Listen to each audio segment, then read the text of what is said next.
Next, we have Mr. M.S. Unnikrishnan with us, a 1982 alumnus of NIT Nagpur.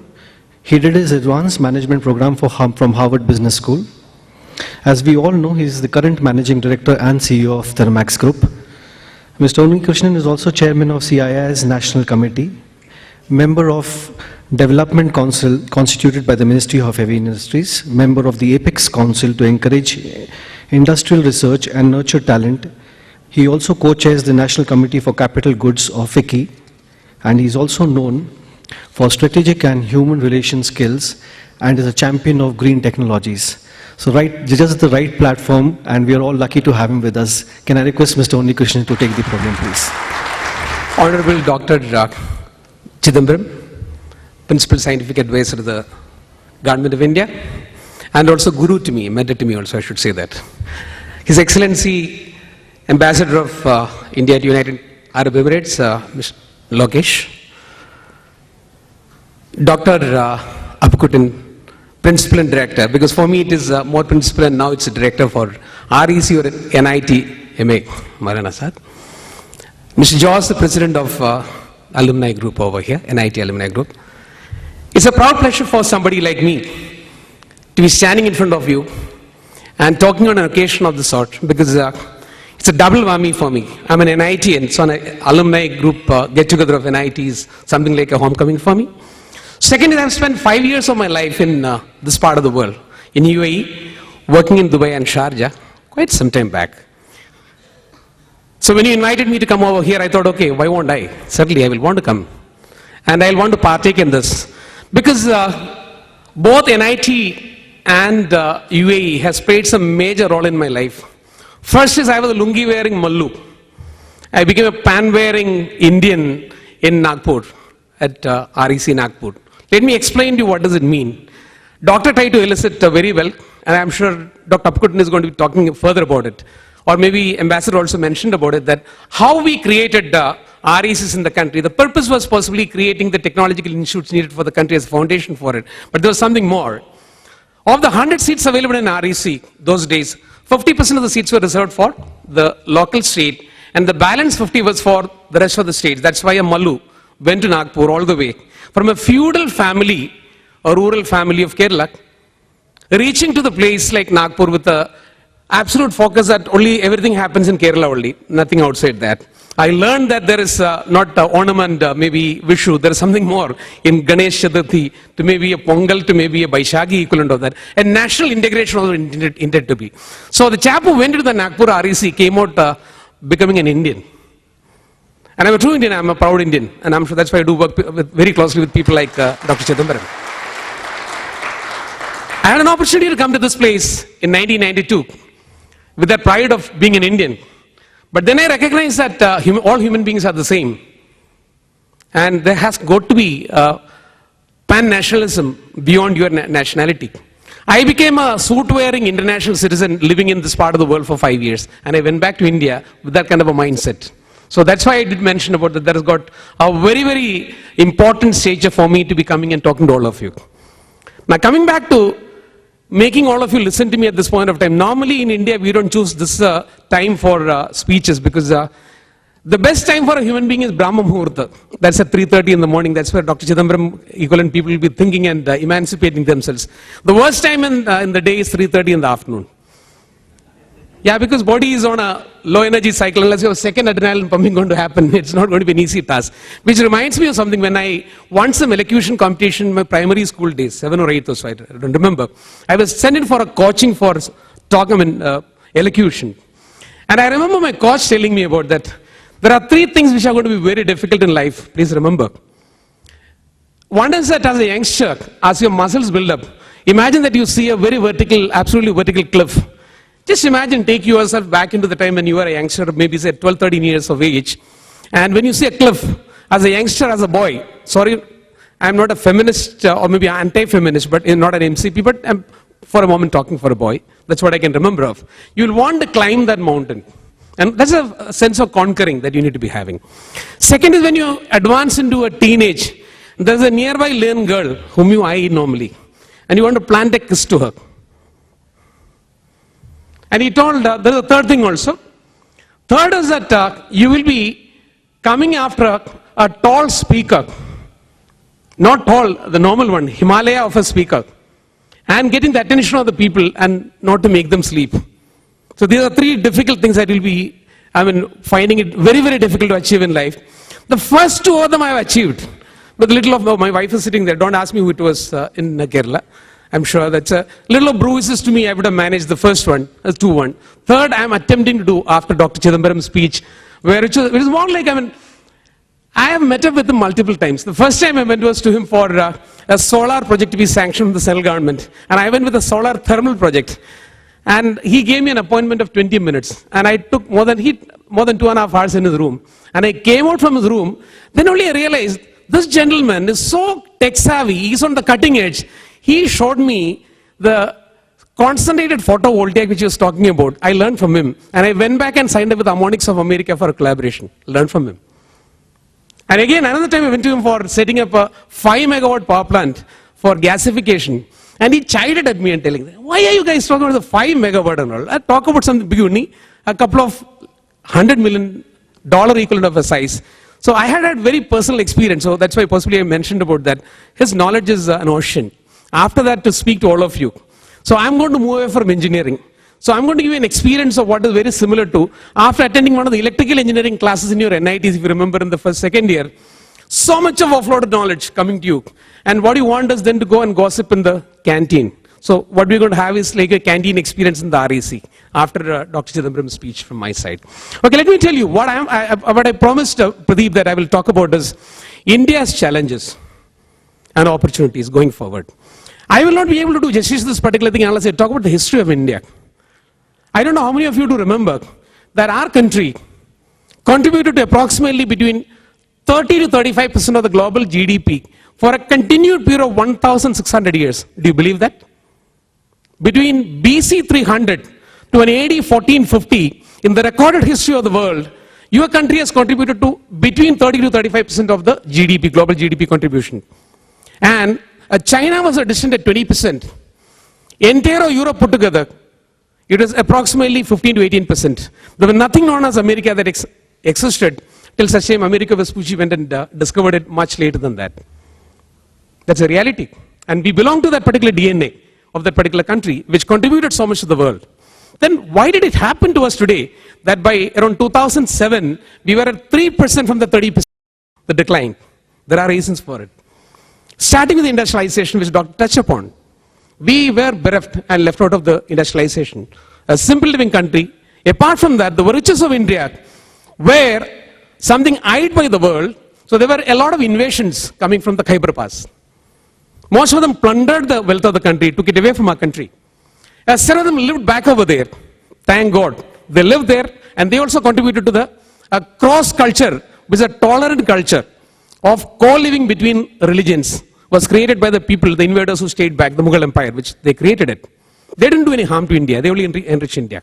But somewhere in 1700, started the colonization of India by the Dutch, by the Portuguese, by the French, and by the British, ultimately making it a colony of theirs. And 200 years, our forefathers fought for the independence, and two stupid things happened during this particular point of time. One was in 1780s, a stupid guy by the name of, sorry to use that particular word, James Watt invented something known as a steam engine. Mechanization of life started at that point of time. Till that time it was not so, you never knew how to transfer energy, thermal oxidation, converting a form of energy into something different and transferring the energy for multiple purposes. A currency got created, known as electricity. It's a barter, available for any kind of an energy. That is an external combustion engine. Then happened internal combustion engine. That also happened in the late part of 18th century. And this is one thing, something which has changed the course of life of this earth, where the draft of development from being nominal has become major. In that lift-up period, we were fighting for our independence. And we lost 200 years of our dear life of this country, which is what we need to be regaining. So the context is good that we got independence in 1947. Many of us do complain about what's not happening to India and how good roads are there in the world, how good airports are in the world, why we are behind. Remember, we are a very young democracy of 65 years of age only. Most of the democracies that we compare ourselves are today at 200 years, 300 years, some of them 500 years also. We need a lot more of time to be given to our democracy. We need to have patience for making it to be happening that way. Apart from that, another information to be giving to you with numbers only. Between 1900 and 1950, our population grew by 1% per year. We were 43 crores of 130 million at the turn of our independence. And our population growth increased to 2.2%. I don't know, independence also increases procreation. I don't know, is there a science or PhD can be created out of that? It happened that way. And later it got contained 1.55 as of today. So all politicians of India can take credit for it. There's no press over here, so frankly, I can talk very openly about it. They can possibly take credit for it. But please remember, our population virtually tripled in the past 65 years. And land mass hasn't increased in the country. But still, we remain as a prosperous country in whichever way you look at it. We are able to alleviate poverty. A lot more of improvement is happening, not at the pace that we're wanting. But certainly this development is happening to India. So let's talk about the past and the future for the country. What is the context for the future of a country? The developed world today, G7 countries, have an average labor cost of $27.5 per hour of manpower. It's including the entire thing. It's published numbers available to you. Highest in the world is Germany at $34.50. And 27.5 is average. Our country's average labor cost today is $5 per hour. Despite the lower productivity that we may have, give a 50% for it, still you are 10 versus the 27.5. So there is still a 2.75 times arbitrage available to Indian physics in terms of anything to do with manufacturing. And the Western economies are struggling today. They're all developed world. It's only a consumption economy over there. So certainly, there will be a lot more offshoring happening. Certainly it's going to be happening. And we have that opportunity available for India to be lifted up. Apart from that, in my opinion, this century belongs to the East. And we are a very, very major Eastern country. And we have a responsibility to ensure that our countries, including where we are standing, need to be developed. And a lot more of that will depend upon how each one of us are able to make it happen also. In fact, I need to give a mathematical modeling number given by somebody like Jeffrey Sachs. I don't know whether you heard about. He is a very well-known economist who became a tenured professor in Harvard at the age of 29 for economics. A tenured professor normally is at maybe, 40, 45, it happens in the Western world. So in late 20s he got it. His name got recommended for Nobel Prize at least 7 times so far. But normally the Nobel Prizes are given to people who lose their hair or maybe will become shortly gray. So he is still in 40s. So he left Harvard and is running his own economic institute in Columbia. He's done the mathematical modeling about the economic development of the world and has shown in 2002 at Davos and shown that in 2038, China will overtake American economy and India might overtake even that in 2045. That's the first ever mathematical modeling done about the economic development of the world. But the only thing is that he has put in a condition over there. This will depend upon America's agreement to coexist with 2 other equally powerful economies. And the political sagacity to be exhibited by the political leadership of both China and India. If both these were to be coexisting, there is a possibility that we'll be able to overtake. And we're on that particular path. And I'm seeing it happening also. Many of you may not be seeing the changes which is happening to India. You come to India possibly for maybe a month's holiday. And normally go to your hometown and maybe touch up a couple of larger cities. There is a grassroots change which is happening into a country, which is, of course, we need to give credit to people like them, the way they have made us very, very strong. We may complain about the government, but I am unwatery for the government of India because we have still retained democracy in our country. Every 5 years there is an election, a new government comes. And 231 people work for the Election Commission of India. And they make the franchise happen for this country. I'll be told the negatives of people who are approximately 37 crore voters. That's the greatness of a country. There are places where there are 7 voters and they have to be going on a helicopter to go and collect it. I mean, if you were to talk to any of the election commission people, they'll tell you what's the greatness of, that's what is your country. In this opportunity that is available to our country, we have challenges. What are the challenges that your country is going to be facing to start with? The first, in my opinion, is a divisionary forces which are getting developed in the country. Please remember, there is no single country in the world which is surrounded by so much of animosity. There's not a single neighbor of your country, our country, who will want you to be growing, us to be growing. No country. I mean, you can take, maybe when you go back to your places, please open the Google and find out and locate one country where there is so much jealousy, so much opposition for your economic growth. And that is a challenge for you going forward. But with that challenges when you're going to be facing, how are the divisionary forces which are acting in the country today? We got Malayalis, you got Punjabis, you got Bengalis. I mean, you name each one of them that way. Then you got divisions like engineers, chartered accountants, doctors. I mean, you can name it equivalent of that. Then there are Hindus, Muslims, equivalent. I can put a entire population cut vertical and horizontal. There will be thousands of pieces. In engineering, again, there is mechanical engineering, there will be electrical engineering. That's why we would like to be having a silo created for ourselves. Which reminds me of only in 1840s somewhere when Italy got formed from the broken principalities of erstwhile Roman Empire. A senator stood up there to say, thank God we created Italy, now we need to be creating Italians. Unfortunately, no Indian politician so far has spoken that we have created India, we need to be creating Indians. Think about it. The purpose of formation of NIT was to create Indians. And we need to have that kind of a force working in the country to have a nationalism of a different nature to ensure that we grow as a country. Unless it happens, there is no way we will be able to grow our country. Any amount of knowledge, nothing is going to be helping us.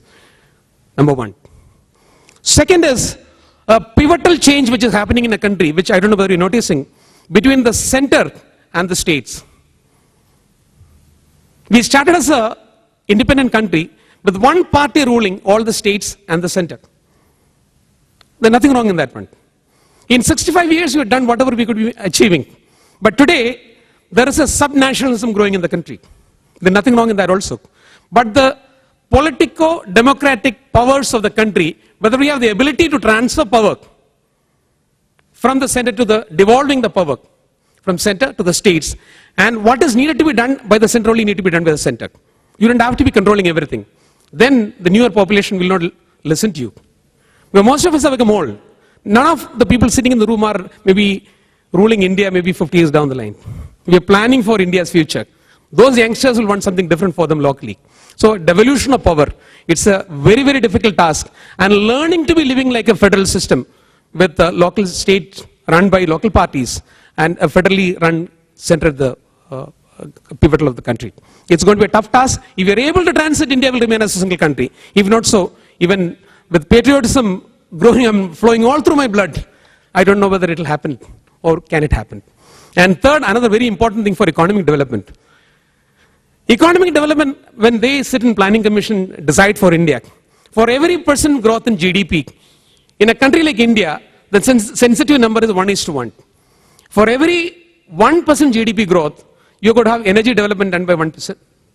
But if you have to develop like a American economy, the sensitivity is 1:1.5. For every 1%, because per capita consumption would have gone up by that time, you will be needing for every percentage of growth, 1.5% of growth of electricity, energy, any kind of energy. Numbers are already spoken by doctor over here.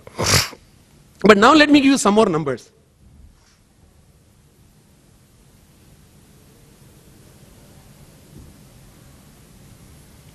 India is a home for 17.6% of the global population. So 1 out of 5 any human being that you find in the earth is an Indian. Energy statistics for India is that the so-called coal, which all of us are proud of, we have got so much of billions of tons of coal under the earth, is only 8.3% of the non-reserves of coal in the world. In oil and gas, we have got 0.9% of the non-resources of oil and gas in the world. And every Indian is aspiring from a cycle to a motorcycle to a car itself to a 6-cylinder engine, preferably a BMW 7 series. Those who got a BMW or maybe a Benz will want their own aircraft. And you need petroleum products for this. Where is the energy security going to come from? In fact, one of the reasons why we look up to people like Dr. Chidambaram is that fast breeder reactor which he spoke about, where a thorium reactor can be created. Then we will forget about all accidents related to nuclear energy. We need it that way. Or alternative sources of energy needed for the country. Otherwise, India's dream of growth will remain a pipe dream. And there is possibly a green light visible to India, green shoot visible to India in the recent past. I don't know how many of you have read about the shale gas find in America and what are the ramifications of that for India. America today consumes approximately 22 million barrels per day of crude petroleum. Approximately half of that is domestically available to them or available from the sources owned by them. The balance, 10 to 12 million barrels per day is what they import from the rest of the world. That is why they are in Iraq. That's why they are in the entire of Asia. Wherever oil is there, America is there.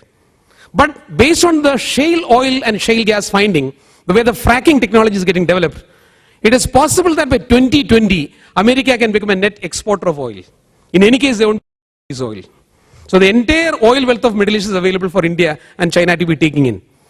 And that's where another major challenge comes for. That is the security of the country. Security of the waters, because the oil, crude petroleum from the entire Middle East need to be taken to your country. And we need to be securitizing the sea routes for India. That's why we are currently building nuclear submarines. Thank you, sir, for conceiving it and supporting India. You already made the path for India. Yeah, there are a lot of brilliant Indians who are thinking about the future of India, and they're going to make it happen. So energy security is something which we are really worried about. And the numbers that Doctor mentioned about, let me clarify to you in a different numbers. He mentioned about India produces 200,000 megawatt. That's 2 lakh megawatt of electricity today. And we may have to be producing approximately a million, he mentioned about. Currently, the per capita consumption of electricity in India, for India is 797 units of electricity per person per year. Am I correct, sir? The number? Around 800, let's say that. The G7 countries, the developed world, is consuming on an average 15,000 units of electricity per person per year. China has gone up from 2,000 to 3,200 in the past 10 years' time. They're already at 3,200. So if you want to have the Human Development Index Doctor mentioned about, of having a good quality of life given to Indians, you need to be multiplying this not even a million, sir. In my number, it is almost 2 million. 800. So 800 going to maybe a 4,000, a 5,000, a 5,000. It's a hell of a lot of tasks. We don't have the energy resources for it. Either we should kill the population, reduce the population. Sorry, it's openly to say that. We can't afford this population. Or for the population, we should be finding better mechanisms. And those mechanisms can only be thought through, again, for scientist and engineer as a combination to be done. That's the next item. Next thing in my understanding is that the inequity that is already started prevailing. We were an equitable society very well. There was a gap between the rich and poor in the country. But that is manageable. But today it is going to proportion, sense of proportion, with the openness of economy that has happened. I don't think that will be tolerated in a poor country like India. It can be managed in a Singapore, where the population could be equivalent to less than a city of India. Or smaller countries in Europe, even they are not allowing that to happen. So unbridled growth of wealth beyond a level and not equitably distributed certainly can create social calamities in our country. And that's something which we need to be addressing. Again, social change is needed for it. I'm not against generational wealth. In fact, and I love, because I remember when Asim Premji was recorded as the third richest Indian. It was in 2003 or 4 or sometime when he became the third richest Indian. And he was asked a question by a young girl, journalist asked to, don't you feel obscene that you are so wealthy? And the answer given by him was that, look, there's no crime. I'm not doing a crime. Creation of wealth is not a crime. If you do not create wealth, you can only distribute poverty. So creation of wealth is a necessity. And thank each one of you because you are creating wealth for this country and a part of that comes to our country. In fact, your remittance is something which is helping us to overcome the balance of payment crisis. We are in a very bad shape today. Thank God the oil prices come down to 90. Otherwise, we'll be in a real bad shape. For the kind of electronics import which you mentioned about, by year 2020, the first item in the top list of import in the country will be electronic items. The mobile phones, the transponders, electronic items, which will be approximately $95 to $100 billion is the money that we need to be finding. How many more Infosys and Wipros we are going to create, and how many more Indians will have to, NITians will have to come outside India to work and send the dollars to make your, people back in India work. So that's one challenge for you. Energy security, financial security, that's another one. There is also another laxity which I find, it's a pseudo theory in my opinion. I don't know, how would you take it? Doctor mentioned about science, research. Let me redefine it for you to understand in a simple common man's language. How does industrialization happen? There is science. Science creates technology. Technology creates commerce. Commerce creates economy or economics. Economics create politics. So there is a path of creation of wealth other side is the distribution of wealth. Now, I believe we are quite okay in terms of a technology to commerce path in India. We know the technique. You give me technology, I know how to make the product. I know how to make money out of that. Now, there's something which I don't know how many are going to be reacting over here. This is my personal pseudo theory, that's what I'm talking about. A simple living and high thinking India, bereft of science, has not created a scientific society, a scientific community in India. Barring the universities where there is a fundamental research happening or IIS equivalent, for the size of population of India, 1.2 billion Indians, I think in reality the number is 1.3 billion. We don't have enough of science in the country. There is no science created in India. Sorry, I mean, don't take me in the wrong way, sir, when I say that. We are very artistic. We are very happy with today learning Bharatanatyam and Kuchipudi. And I object to that. Because a society like us, if you want to be creating wealth tomorrow, you got to have a rooting of science done in the society. And science today in the country is BSc and MSc. No, that's not science. Fundamental science we are missing in the country. That fervor needs to be created. Unless we create at the grassroots level of our country this kind of a scientific fervor, the way it has happened in the developed world, there is no future for India. Science is needed for development. And it can't be coping beyond a level. There was a time when we needed it. A protected economy needed it. But today, we are independent and we need to be creating on our own. If you do not create, I very strongly believe there is no future for the country. And that is where institutes of the country are now moving away. There are examples available like that we mentioned about. IITs, as we understood, were undergraduate institutions. I'm very happy that last week we had some MHRD program where I've seen Devang showing Khakkar. Devang Khakkar is the director of IIT Bombay. Of the total 6,400 students that he's got today at IIT Bombay, 57% of them are either doing masters or doctoral. And there are 1,200 doctoral students in IIT Bombay. I thought there's only some 100 or so. And we were taking the total numbers for the country, so there is a movement. But if you really look at it, 14,000 PhDs in a year versus the demand of maybe 1.5 lakh per year. Then we are creating science in the country. How long will it take for us to be reaching to that level? Faster we think about it, better for the country. Then only we'll be able to be developing our country on that. One more point on a plus and a minus for the country. It's an opportunity and a challenge. I'm sure you would have heard about demographic dividend. Explanation of that is the number of healthy human beings available in our society who are productive in nature. I'm not talking about procreative production. I'm talking about reality in terms of economic production. Today we are number 2 in the world after China. By 2021, you will overtake China. And then between 2021 to 2057, it's a time for India. The maximum number of productive human beings are going to be in our country.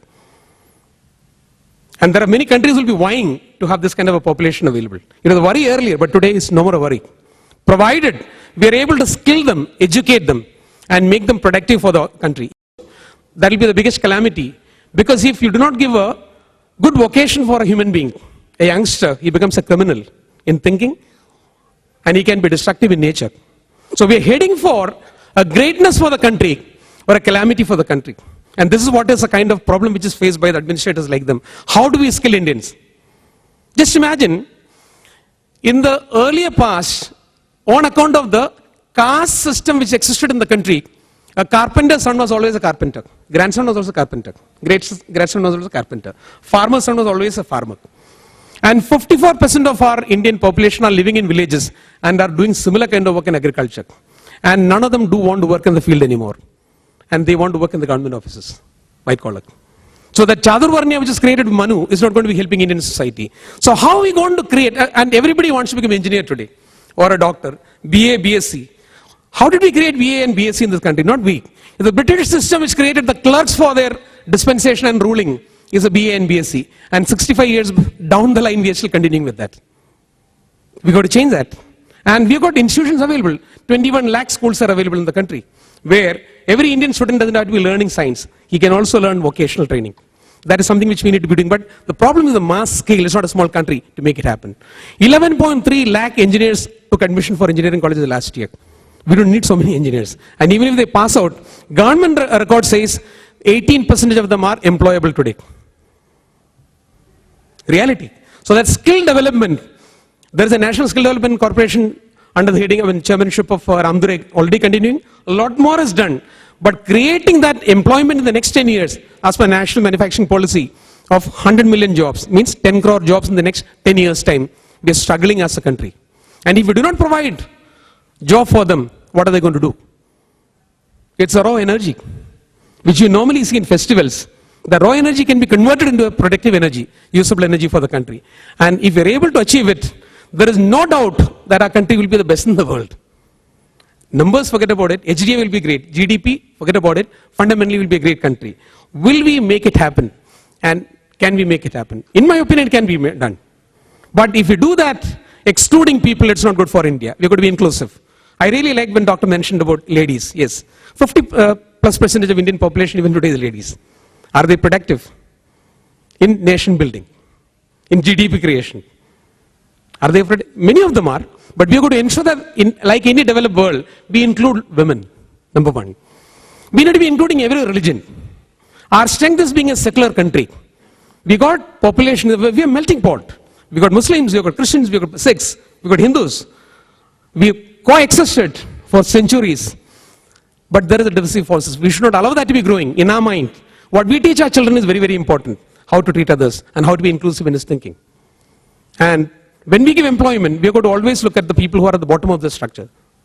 That is, whether we call them scheduled caste, scheduled tribe, I'm not naming for that. But we are going to ensure that there is an upliftment and support provided to them. And if we are able to make it happen and be patient in one thing, please realize for a fact, societal changes do not happen in one generation.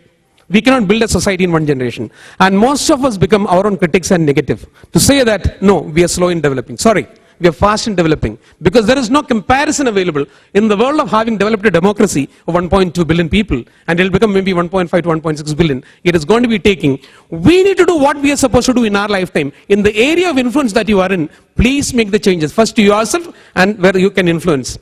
And the rest will happen on its own. And I'm very confident, a patriotic Indian, that this is going to be happening and wishing you all the best to make it happen for your country, home country, and where you live. All the best for giving me an opportunity like this to talk to all of you. Thank you. Thank you so much, Mr. Unnikrishnan. Can I ask Mr. Bharat to present a small memento?